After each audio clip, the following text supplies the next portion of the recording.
বৃষ্টির দিনে ডেট করতে গিয়ে সবচেয়ে বড় একটা বিপদে পড়েছিলাম, তা নিয়ে থাকবে আজকে ব্লগটা। তাহলে চলেন শুরু থেকে শুরু করি আজকের ভিডিও। আসসালামু আলাইকুম, আবারও চলে আসলাম নতুন একটা ভিডিও নিয়ে।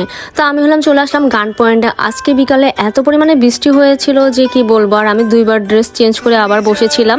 তারপর লাস্ট মোমেন্টে 5:30টার দিকে যে আমরা বের হয়েছি, প্ল্যান সাকসেস হয়েছে। অনেক দিন ধরে প্ল্যান করতেছি আমরা বের হবো, দেখা করব, কিন্তু দেখা হচ্ছে না। মানুষ বয়ফ্রেন্ড গার্লফ্রেন্ডের সাথেও দেখা করার সময় এতটা প্ল্যান করে না, আমি যতটা আমার ফ্রেন্ডের সাথে দেখা করতে গিয়ে এত প্ল্যান করি। আর সবাই বলে স্কুল ফ্রেন্ডের সাথে বন্ডিং নাকি খুব ভালো থাকে, কলেজ বা ভার্সিটি লাইফের নাকি ফ্রেন্ডের সাথে তেমন একটা সম্পর্ক ভালো থাকে না। আলহামদুলিল্লাহ আমার ফ্রেন্ডের সাথে ভার্সিটি লাইফ থেকে পরিচয়, 9 বছরের সম্পর্ক এখনও আলহামদুলিল্লাহ আগের মতনই রয়েছে। তো আমি আর আমার বান্ধবী মিলে প্ল্যান করে তারপরে চলে গেলাম নাচোস আর ফুচকা অর্ডার করেছি। তো ওটা কাউন্টারে দিয়ে আসতে হবে। এর মাঝে দেখলাম ও আমার জন্য গিফট নিয়ে এসেছে। এটার জন্য এতদিন ধরে আমি ওয়েট করেছিলাম এই গিফটের জন্য। আন্টির হাতের আচার, ও বাড়িতে গেছে, তো আমার জন্য আচার আনবে না, এটা তো হয় না। তো আন্টি আমার জন্য বক্সে করে আচার পাঠিয়ে দিয়েছে। আমি এত পরিমাণে খুশি হয়েছি।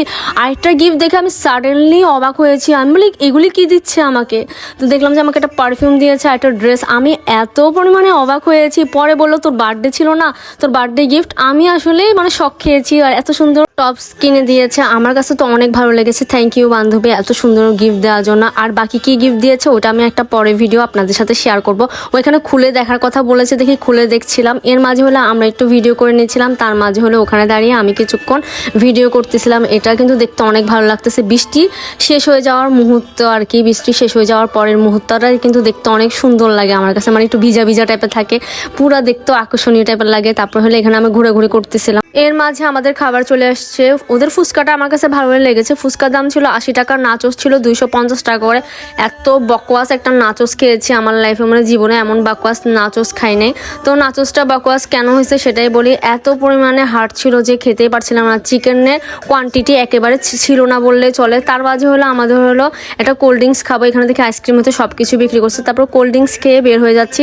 তো আমার বান্ধবীও চলে যাবে, আমিও চলে যাবো। অনেকক্ষণ ধরে আড্ডা দিয়েছি, আসলে কেমনে সময় চলে গেছে নিজেও জানি না। আর সারপ্রাইজ গিফট পেতে কার না ভালো লাগে, আর বান্ধবীদের থেকে এমন সারপ্রাইজ গিফট পেতে অনেক ভালো লাগে। আমার বান্ধবী কলিগরা মাশাআল্লাহ দিল অনেক ভালো। ওরা আমাকে অনেক সুন্দর সুন্দর সারপ্রাইজ দেয়, অনেক সুন্দর সুন্দর গিফট দেয়। নেক্সট ব্লগটা থাকবে গিফট আনবক্সিং এ, অবশ্যই আপনারা দেখবেন। আর আমার পেজটা ফলো দিতে ভুলবেন না। ওকে বিদায় দিয়ে ওকে রিক্সায় তুলে তারপর আমি সামনে এগিয়ে যাব। তো আমিও গাড়ি করে বাসা চলে যাচ্ছি। আজকের ভিডিওটা তাহলে এই পর্যন্ত রাখছি। কারা কারা গান পয়েন্টে এসেছেন অবশ্যই জানাবেন। নাচোস খেয়েছেন কেমন লেগেছে এটাও জানাতে পারেন। তো আজকের ভিডিওটা এই পর্যন্ত রাখছি। আমি গাট্টি গুট্টা নিয়ে বাসা চলে যাচ্ছি। Thanks for watching. আসসালামু আলাইকুম সবাইকে।